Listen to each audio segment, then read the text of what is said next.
are 26 letters in the English alphabet. They're pretty useful. We can put them together to represent the sounds that make up the words we speak, which is all well and good, but what if I told you it wasn't always just like this? What if I told you there was more? Imagine you're a 7th century Latin-speaking Christian missionary. You think Jesus is pretty cool, so you go to England to tell all those gibberish-speaking pagans how cool Jesus is.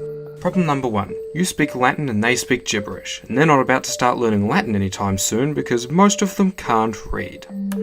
Problem number 2. Most of them can't read.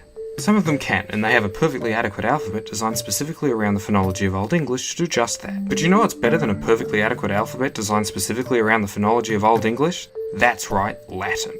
So you start assigning Latin letters to these English sounds. You've got a, b, k. English has the sounds, Latin has the letters, and everything is going pretty well until th, w. What are these sounds? Latin doesn't have these sounds. Lucky for you, there's a perfectly adequate alphabet designed specifically around the phonology of Old English for you to steal these letters from. So they took this one, made it look more Latin-y, and that was the birth of the letter Thorn. A letter just for Germanic languages. A simple, beautiful glyph representing the ever-so-English But what is that, you say? That isn't English. And you'd be right in a way, we don't use the letter anymore. We sadly stopped using Thorn around 500 years ago.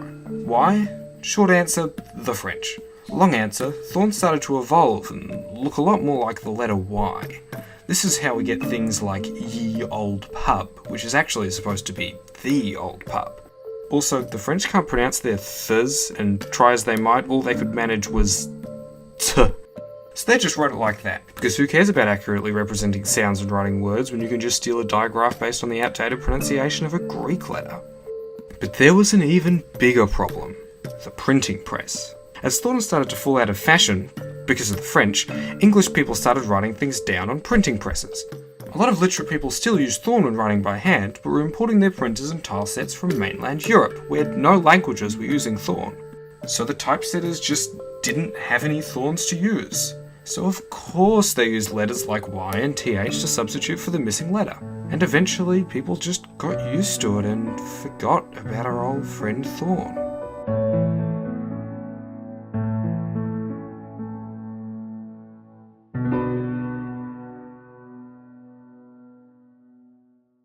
But it isn't over. It's 2018 and we have computers with Unicode and everyone can type any character they want in any language they want without the need to order them from some Europeans. And what's this?